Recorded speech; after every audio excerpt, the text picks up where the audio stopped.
Navi Mumbai network.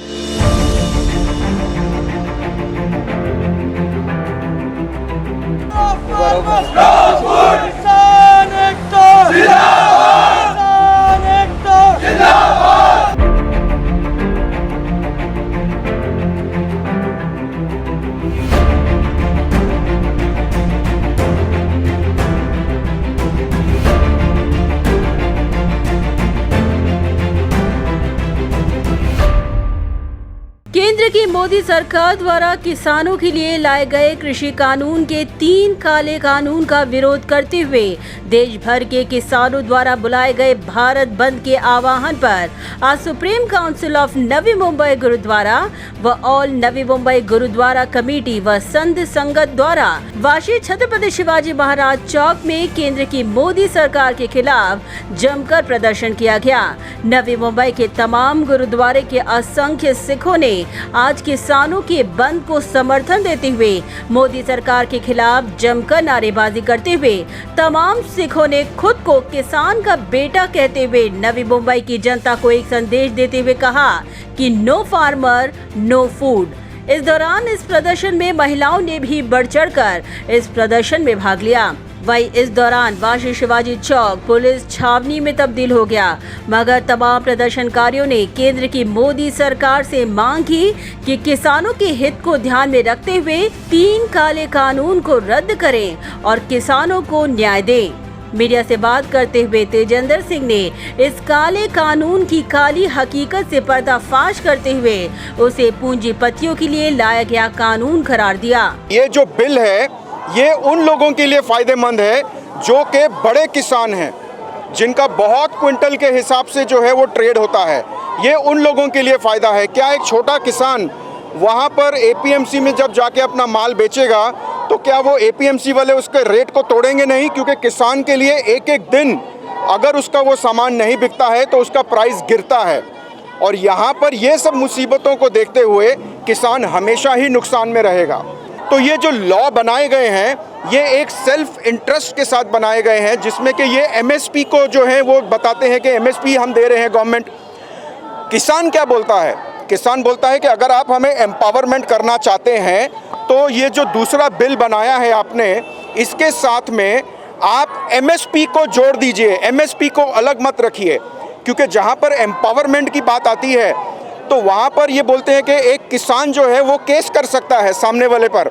लेकिन ये जो कॉन्ट्रैक्ट फार्मिंग या जो कॉरपोरेट का कल्चर ये लाना चाहते हैं, इसके अंदर एक किसान किसी एक बड़े कॉरपोरेट पे कैसे केस कर सकता है? मतलब ये वही बात हो गई ना कि एक 7,000 वाला वकील और सामने राम जेठमलानी। तो ये जो है ये खाली दुनिया को एक अंधेरा दिखाने की जो कोशिश की जा रही है। ये जो लॉ है इसके अंदर सिर्फ और सिर्फ एक कॉरपोरेट एंटिटी को लाने की बातें हो रही हैं। एक आंखें बंद करके जो ये लॉ को पास किया गया है जिसमें किसान ही सफ़र करने वाला है। वहीं अन्य प्रदर्शनकारियों ने भी कृषि कानून को रद्द करने की मांग की। 10 महीने से किसान सड़कों पे बैठे हैं, जो कि उनको 3 महीने तो पहले पंजाब में बैठे, उसके बाद में 10 महीने 1 दिन हो गया आज। तो इतने टाइम से वो बैठे हैं तो अभी तक सरकार बिल्कुल भी इसके बारे में सोच नहीं रही है। तो 700 से ज़्यादा हमारे किसान शहीद हो चुके हैं, तो उसके बारे में भी आज तक कभी सरकार ने कोई तकादा नहीं किया, कोई उसके बारे में जिक्र नहीं किया। और 3 कानून जो काले रहे ये 3 कानून रद्द करने की हमारी मांग है। और एमएसपी बिल के बारे में हमारी मांग है कि ये हमारी पूरी होनी चाहिए। और क्योंकि ये हमारे लिए इसलिए ज़रूरी है क्योंकि जैसे दूसरी स्टेटों में बहुत सारी तकलीफ़ें आई हैं और ये प्रैक्टिकल सभी को पता है। और पंजाब और हरियाणा में मंडियां निकालने की जो कोशिश कर रहे हैं, इसकी वजह से क्या होगा कि हमारी जो पंजाब की जो हरियाणा की जो खेती है वो बिल्कुल ही नष्ट हो जाएगी। वहाँ की बिल्कुल कॉन्ट्रैक्ट फार्मिंग में बात चली जाएगी।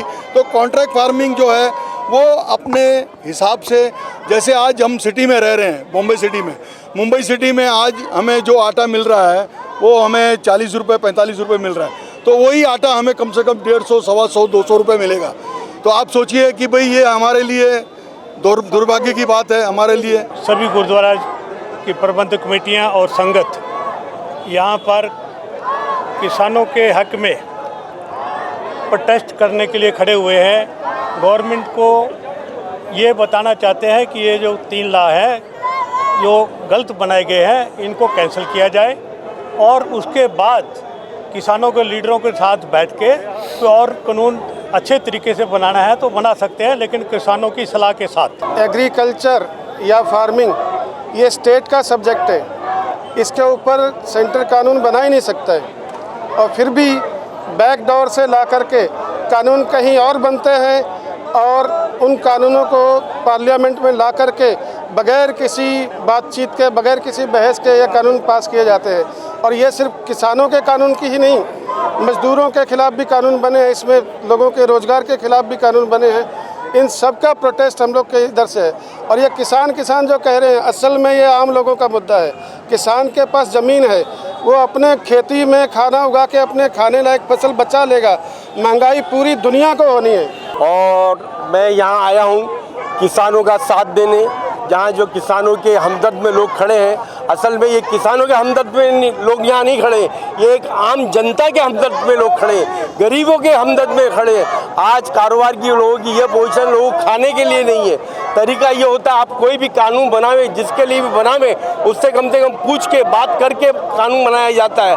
और आज अगर आपकी सत्ता है, आप लोगों से बगैर पूछे अगर कोई कानून बना रहे हैं, मेरे हिसाब से कोई सही नहीं है। मैं एक आम हिंदुस्तानी होने के नाते मैं अपने आपके चैनल से ये हुकूमत से आग्रह करना चाहता हूँ, ये इल्तिजा करना चाहता हूँ, ये दरख्वास्त करना चाहता हूँ। ये किसानों नहीं बल्कि एक आम हिंदुस्तानी की तकलीफ है। आप इसके लिए सोचिए और इसका रास्ता निकालिए। ये हमारे लिए बड़े शर्म की बात है। आज हमारा किसान भाई 10 महीने से अपना कारोबार, घर बार, बीवी बच्चे सब कुछ छोड़ के बारिश में, गर्मी में, सर्दी में वहाँ रोड पे पड़ा है और कोई सुनवाई नहीं है, जबकि ये देश किसानों का देश है। मुझे बड़ा अफसोस होता है, हम कहने को तमाम नेता ये कहते हैं जय जवान के जय किसान। मेरे भाई जबान से मत बोलो, दिल से ये बात बोलो और इस बात को तस्लीम करो। Bureau report Naveen network. Do you aspire to upgrade your living?